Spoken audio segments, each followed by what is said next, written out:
लग्नानंतर होईलच प्रेम या मालिकेच्या पुढील काही येणाऱ्या भागांमध्ये आपल्याला आता जबरदस्त असे ट्विस्ट पाहायला मिळणार आहेत। आता नेमकं काय घडणार, कसं घडणार हे सगळं तर आपण आपल्या आजच्या या व्हिडिओमध्ये जाणून घेणार आहोत। चला तर मग मित्रांनो, अजिबातच वेळ वाया न घालवता सुरुवात करूया आपल्या आजच्या या व्हिडिओला। तर आता आपण इथे पाहतो की कशा पद्धतीने पार्था काव्याला एक स्पेशल गिफ्ट देऊन काव्याच्या चेहऱ्यावरचं स्माईल पुन्हा परत आणणार, तर दुसरीकडे नंदिनीला रम्या आणि वसूचं खूप मोठं सिक्रेट समजताच नंदिनी जीवाला सगळ्या संकटातून मुक्त करणार। आता नेमकं काय काय कसं घडणार सगळं जाणून घेण्यासाठी आपला हा व्हिडिओ शेवटपर्यंत नक्की पहा। तर आता आपण पाहतो की पार्थ जो आहे तो विचार करत असतो की आपण खरोखर काव्याला खूपच जास्त दुखावलं आहे। म्हणजे ती आपल्याला सांगत होती की तिला काही माहीत नाही आहे, पण तरीही आपण तिचं काही एक ऐकून घ्यायला तयार नव्हतो। आपल्यामुळे खरोखर तिला हे 4-5 दिवस खूपच जास्त त्रास झालेला आहे, मनस्ताप झालेला आहे, अभ्यासात लक्ष रमलेलं नाही आहे तिचं। मग काहीतरी असं केलं पाहिजे की ज्यामुळे काव्याचा सर्व जो मूड आहे तो अगदी भारी आणि स्पेशल होऊन जाईल। आता पार्थ हा सगळा विचार करतो आणि जेवून वगैरे झाल्यावर जेव्हा ते दोघं खोलीमध्ये झोपायला येतात तेव्हा काव्याला तो म्हणत असतो, काव्या उद्या आपल्या दोघांना बाहेर जायचं आहे तर तयारी करा। त्यावर काव्या ही विचारते, देशमुख अहो बाहेर जायचं आहे म्हणजे नेमकं कुठे जायचं आहे आपल्याला? त्याबरोबर पार्था काव्याला म्हणतो, का माझ्यावर विश्वास नाही आहे? मी नेईन तिथे तुम्ही येऊ शकत नाही? त्यावर काव्या म्हणते, स्वतःपेक्षाही जास्त विश्वास आहे माझा तुमच्यावर। त्याबरोबर पार्थ म्हणतो, आहे ना विश्वास? मग झालं तर मग कसली हरकतच नाही, विश्वास ठेवा, अशाच ठिकाणी घेऊन जाईन जिथे दोघांनाही छान वाटेल। त्यावर हे ऐकून काव्य म्हणते, ठीक आहे तुम्ही म्हणाल तसं, उद्या सकाळी माझे मॉर्निंगला लेक्चर आहेत 2, तेवढे संपले की मग आपण निघू। त्याबरोबर पार्थ म्हणतो, ठीक आहे तोपर्यंत मी पण जहागीरदार काकांना आणि मिस्टर सरपोतदारांना कॉल करून माझ्या काही कामाच्या गोष्टी आहेत तेवढं सांगून घेईन। तर आता विक्रम काका हे रात्रीचे 11:30 वाजता घरी आलेले असतात। मालिनी काकू विक्रम काकांची वाटच बघत असतात आणि जीवाची सुद्धा। त्या म्हणतात, अहो आलात तुम्ही, कधीपासून वाट बघते मी तुमची। हे काय जीवा कुठे आहे? गाडी पार्क करून येतोय का तो आत? बाय द वे तुम्ही फ्रेश व्हा, तोपर्यंत मी तुमच्या दोघांसाठी सुद्धा जेवण वाढायला घेते।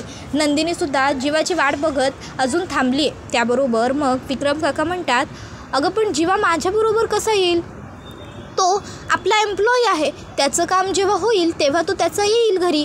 मी माझ्या हिशोबात माझं काम झाल्यावर घरी निघून आलो। त्यावर हे ऐकून मालिनी काकू म्हणतात, अहो असं का वागताय तुम्ही? तर हे सगळं नंदिनी ऐकते। नंदिनीला लक्षात आलेलं असतं की याचा अर्थ जीवाला यायला आता बसही उरलेली नाही आहे आणि काहीच नाही त्याच्याकडे आता सोर्स, कारण त्याने बाईकसुद्धा नेलेली नाही आहे। मग नंदिनी ठरवते की आपणच आता जीवाला आणायला जायचं। आता रात्री 11:30 वाजता देशमुखांची सून घराबाहेर पडणार म्हटल्यावर मालिनी काकू आणि विक्रम काका तिला जाऊ देणार नाही हे तिला माहीत असतं। मग ती ते दोघांनीही बेडरूममध्ये जाण्याची वाट बघते। आता ते दोघंही जेव्हा तिकडनं जातात तशीच नंदिनी लगेचच स्कूटीची किल्ली घेते आणि आता आलेली असते जीवाकडे। आता जीवा नुकताच ऑफिसच्या बाहेर पडलेला असतो आणि काय करायचं हा खूप मोठा प्रश्न त्याच्यासमोर असतो।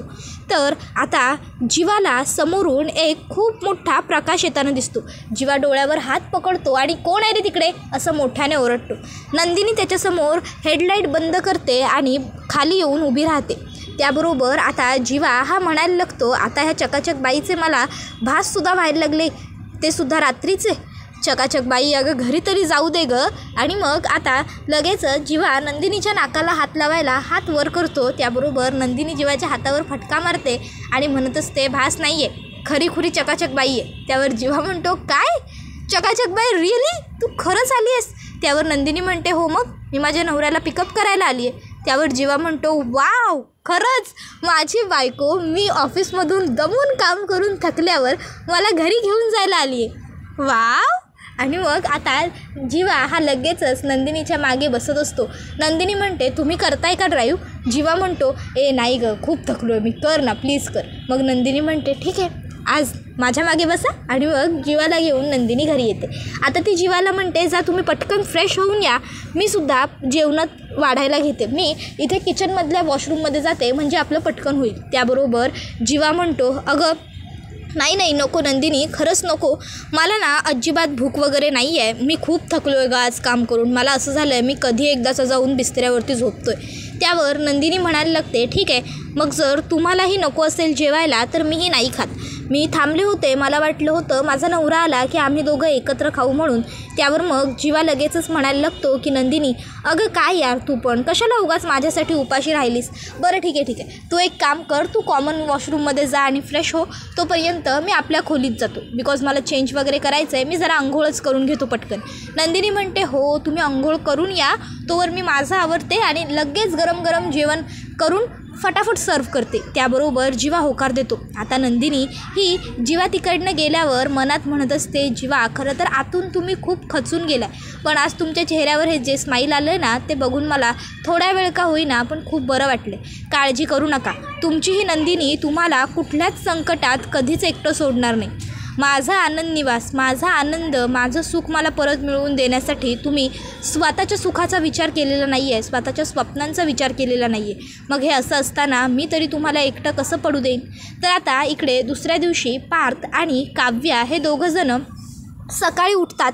नेहमीप्रमाणे काव्या अंघोळ वगैरे करून घेते, कॉफी पिते. पार्थसुद्धा त्याचा आवरतो आणि मग त्यानंतर आता काव्या ही तिचे 2 लेक्चर्स अटेंड करते. पार्थसुद्धा जहागीरदार काकांना आणि मिस्टर देसायांना जी कामं सांगायची असतात ते सगळं सांगून घेतो आणि ते दोघं आता घाईघाई करत असतात आवरावर करण्याची. त्याबरोबर मालिनी काकू सकाळपासून त्या दोघांची ही घाई नोटीस करत असतात आणि मग शेवटी न राहावल्यापणी मालिनी काकू त्या दोघांनाही विचारतात, काय रे तुम्हाला दोघांना सकाळपासून बघते, तुम्हाला कुठे बाहेर जायचं आहे का, कुठे निघताय का. त्यावर इतक्यात पार्थच्या फोनवर एक फोन येतो, त्यामुळे तो तिकडनं मी आलोच एवढं बोलून फोनवर बोलायला जातो.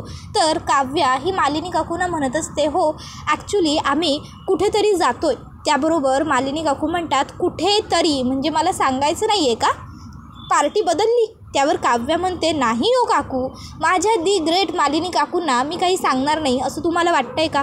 पण काय आहे ना, देशमुखांनी यावेळेस आम्ही कुठं जातो आहे हे अजून मला सांगितलेलं नाही आहे, त्यामुळे मी तरी तुम्हाला काय सांगणार असं म्हणते. त्याबरोबर मालिनी काकू म्हणतात, काय पार्थने तुला सांगितलेलंच नाही आहे. त्यावर काव्या म्हणते, अहो नाही ना, काहीतरी म्हणे सरप्राईज आहे, स्पेशल आहे, माझ्यावर विश्वास आहे ना, मग ये असं म्हणाले. त्यावर लगेचच मालिनी काकू म्हणतात, बापरे खूपच स्पेशल दिसतंय मग काहीतरी, हो ना.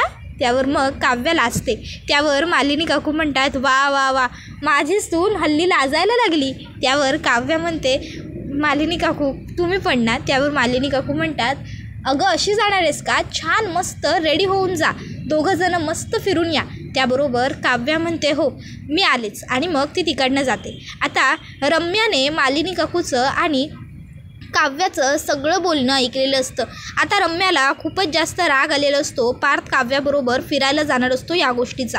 मग आता रम्या खोलीमध्ये येते आणि लगेचच वसवत्त्याला म्हणायला लागते, आई अगं बघ ना, घरामध्ये सध्या एवढं कॉम्प्लिकेटेड सिच्युएशन सुरू आहे, मामा जीवावरती एवढा चिडला आहे, घरात मालिनी मामी नाराज आहे, ती नंदिनी नाराज आहे, तरी पण हे पार्थ आणि काव्य असं कसं वागू शकतात. त्यावर वसवत्त्या म्हणते, काय केलं आता त्यांनी. त्यावर ती म्हणत असते, अगं ते दोघं फिरायला चाललेत. पार्थ तर जीवाचा मोठा भाऊ आहे ना, मग त्याला काही वाटायला नको का जीवाबद्दल कन्सर्न. अगं तो त्या काव्याबरोबर फिरायला कसला जातोय, आणि नंदिनी नेहमी त्या काव्यासाठी किती काही करत असते, मग काव्या ही अशी कशी काय नंदिनीच्या दुःखात तिचा साथ सोडून जाऊ शकते असं नवऱ्याबरोबर फिरायला.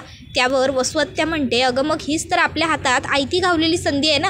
हे बघ आता सध्या काव्या आणि पार्थ त्यांचं नातं सुधारण्याच्या नादात लागलेले आहेत, त्यामुळे त्यांचं जीवा आणि नंदिनीवर फारसं लक्ष उरलेलं नाही आहे. ऑफिसमध्ये तू जीवाला टॉर्चर कर, इथे घरात मी एकट्या पडलेल्या नंदिनीचा बरोबर फायदा उचलते. आपण दोघींनी मिळून त्या दोघांना पळता भुई थोडी करून सोडायची आहे.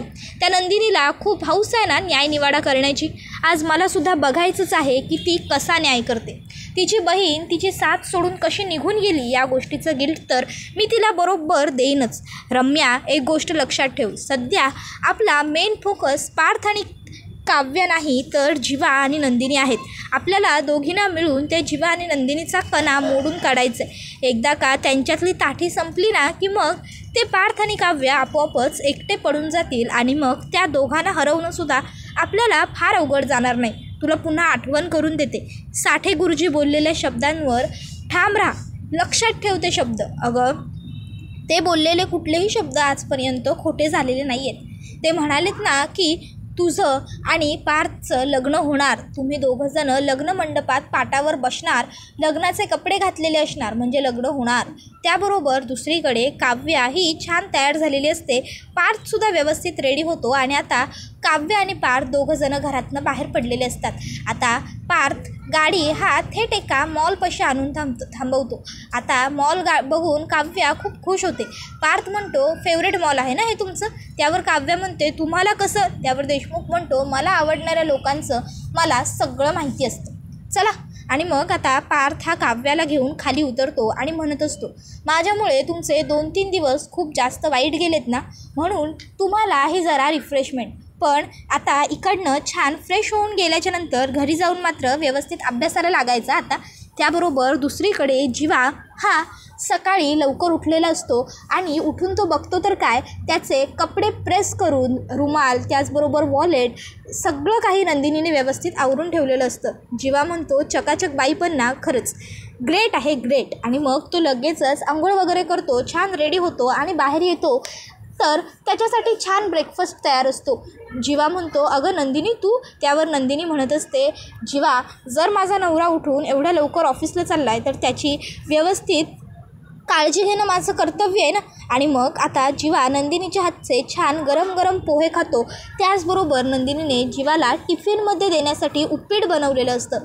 जीवा म्हणतो वा वा नंदिनी वा, काय मस्त टिफिन आहे. आणि मग आता जीवा हा टिफिन घेऊन घरातनं बाहेर पडतो. आता तो बसस्टँडला येतो. बसस्टँडला बस पकडायला तो जेव्हा थांबलेला असतो त्याला त्याचा एक मित्र भेटतो. तो जीवाला म्हणतो काय रे, बाईक नाही, कार नाही, आज बस? त्यावर जीवा हा म्हणत असतो कधी कधी आयुष्यात असे फासे उलटे पडले जातात की तेव्हा आपल्यालाच आपलं आयुष्य सावरावं लागतं. तो मित्र म्हणतो चल ना मी तुला ऑफिसला ड्रॉप करतो मग. त्यावर जीवा म्हणतो नाही नको तू जा, मी जाईन. मग मित्र निघून गेल्यावर जीवा हा ऑफिसला पोहोचलेला असतो. आता तो वेळेवर ऑफिसला आलेला असतो आणि त्याच्या कामाला लागतो.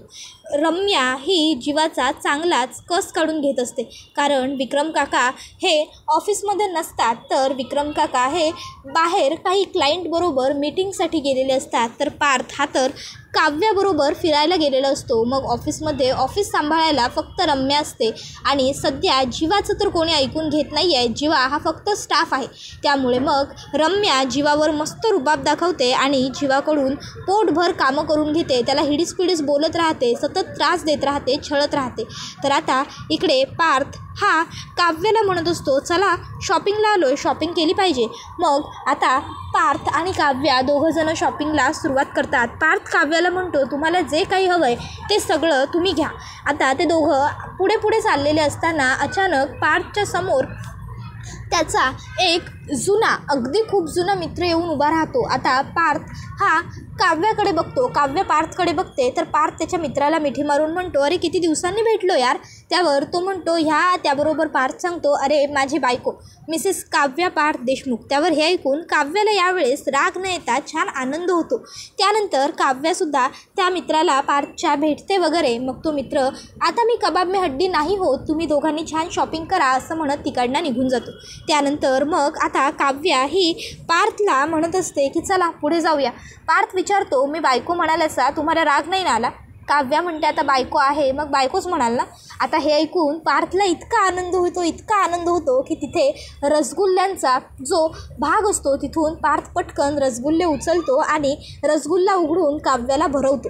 आता काव्यसुद्धा पार्थच्या हाताने रसगुल्ला खाते आणि यावेळेस रसगुल्ला खाताना काव्याला अजिबात जीवाची आठवण येत नाही, तर ती पार्थच्या नजरेत नजर घालून अगदी आनंदाने रसगुल्ला खाते. आणि मग तिला लगेचच तिच्या मैत्रिणीची म्हणजे अनिशाची वाक्य आठवतात, तू ज्या दिवशी आनंदाने जीवाची आठवण न काढता रसगुल्ला खाशील ना, खऱ्या अर्थाने तू त्या दिवशीच मूव ऑन झालेली असशील काव्या.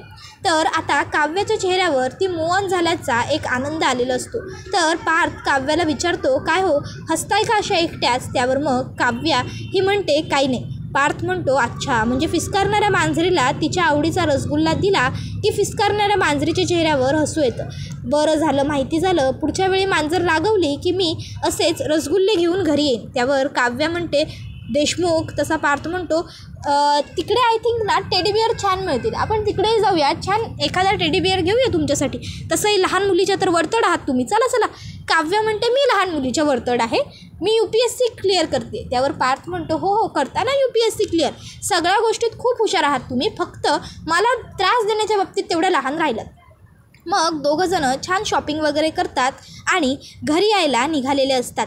तर दुसरीकडे नंदिनी हिने ठरवलेलं असतं की काहीही करून जीवाला न्याय मिळवून द्यायचाच. मग त्यासाठी नंदिनी ही सगळ्यात अगोदर त्या ज्वेलरी शॉपमध्ये जाते आणि तिथे स्वतःची ओळख सांगते. नमस्कार, मी मिसेस नंदिनी जीवा देशमुख. त्याबरोबर आता ते ज्वेलर म्हणतात, अहो जीवा शेठची बायको तुम्ही, म्हणजे बसा बसा. जीवा शेठ म्हणजे विक्रम शेठ, जीवा शेठ, पार्थ शेठ सगळेच आमचे नेहमीचे कस्टमर आहेत.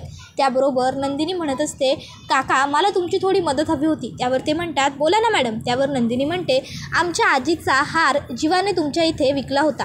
पारंपरिक पिढीजात हार आहे तो आमचा. तो कोणी खरेदी केला होता याचं बिल जर मला मिळालं असतं तर बरं झालं असतं. त्यावर पहिले तर आता ते म्हणतात की नाही मॅडम, मी नाही देऊ शकत असं तुम्हाला. त्यावर नंदिनी म्हणते, काका प्लीज, त्या हारामुळे आमच्या घरात खूप प्रॉब्लेम सुरू आहेत, प्लीज. त्याबरोबर मग मात्र आता त्यांचा नाईलाज होतो. नंदिनी इतकी रिक्वेस्ट करायला लागते.